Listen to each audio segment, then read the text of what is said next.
अभी हम आम आदमी पार्टी की तरफ से मैं, मान साहब, आतिशी जी और संजय सिंह जी, हम चारों का डेलीगेशन इलेक्शन कमीशन से मिला।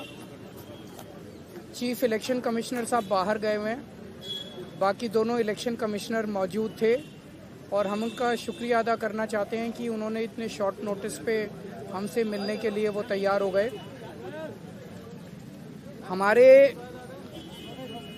जो मोटे मोटे मुद्दे थे, एक था नई दिल्ली विधानसभा के अंदर 15 दिसंबर के बाद से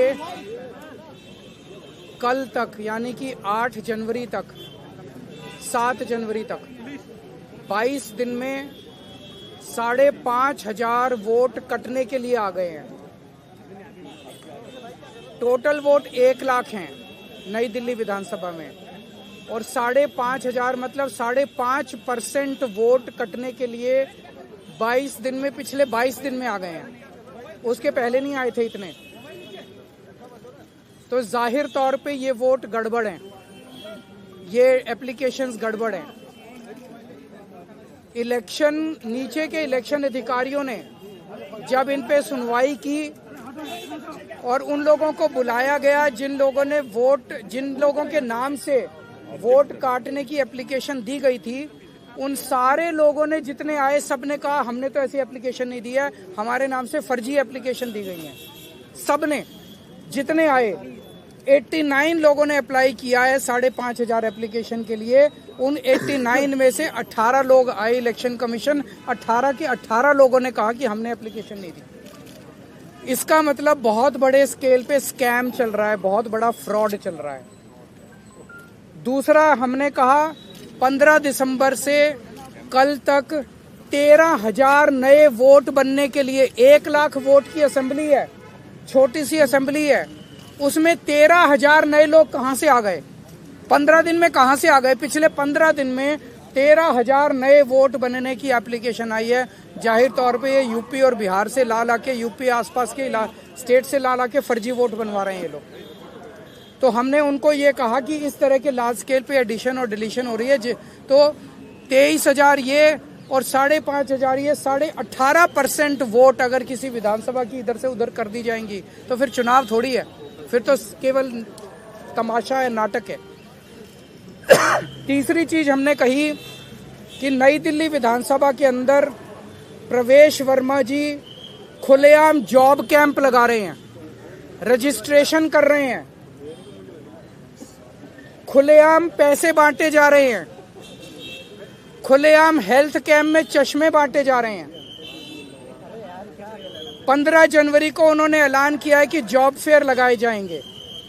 ये सारे के सारे इलेक्शन कमीशन की अलग अलग रूल्स और ऑर्डर्स के तहत, इंस्ट्रक्शंस के तहत, ये करप्ट प्रैक्टिसेस के तहत आता है। प्रवेश वर्मा को चुनाव लड़ने से उसको डिबार किया जाना चाहिए। प्रवेश वर्मा के घर पे रेड मारी जानी चाहिए ताकि पता चले उसके घर में कितना पैसा है। ट्वीट कर रहा है ना, ट्वीट कर करके वो खुलेआम सरेआम कर रहा है। जैसे कि फिल्मों में आप देखते हो ना, मैं तो फलाने का, कोई पुलिस वाला किसी को पकड़ लेता है तो उससे वो कहता है पता है मेरा बाप कौन है, तो उसी तरह से वो तो खुलेआम कह रहा है एक तरह से, प्रवेश वर्मा मैं पैसे भी बांटूंगा, मैं जॉब कार्ड भी दूंगा, मैं नहीं मानता किसी को। और हमने ये कहा है कि जो लोकल चुनाव अधिकारी हैं नई दिल्ली विधानसभा के, उन्होंने बीजेपी के सामने पूरी तरह से सरेंडर कर दिया है। वो उनके बीजेपी के सारे गलत कामों को फैसिलिटेट कर रहे हैं। हमें खुशी है, चुनाव आयोग ने हमें आश्वस्त किया है कि इन सब प्रैक्टिसेस को नहीं होने दिया जाएगा और सख्त से सख्त कार्रवाई की जाएगी। जो भी ज़रूरत है वो सारी कार्रवाई की जाएगी। हमें चुनाव आयोग पे भरोसा है और हम मानते हैं कि चुनाव आयोग इस पे सख्त एक्शन लेगा। आप कुछ ऐड करना? सर, किस तरह का एक्शन आपने, जो लोकल डीईओ है उनके खिलाफ क्या एक्शन सीख किया है? हमने एक्शन सीख किया है कि लोकल डीईओ और लोकल ईआरओ को सस्पेंड किया जाए और उनको वहां से हटाया जाए, ट्रांसफर किया जाए। क्योंकि दोनों, कल हमने लोकल डीईओ को और ईआरओ को कल 2 बजे या 3 बजे हमने एप्लीकेशन दी थी कि खुलेआम जॉब कैंप चल रहे हैं, खुलेआम ये सब करप्ट प्रैक्टिसेस चल रही हैं। उन्होंने कोई एक्शन नहीं लिया। उनकी हिम्मत ही नहीं एक्शन लेने की. Do you have any doubt on the fairness of election, the procedure so far? The practices which are going on are going to render the entire election process as a big farce. However, we have faith in Election Commission and we hope, as assured to us, that Election Commission will take strict action and bring the entire process on track. Thank you.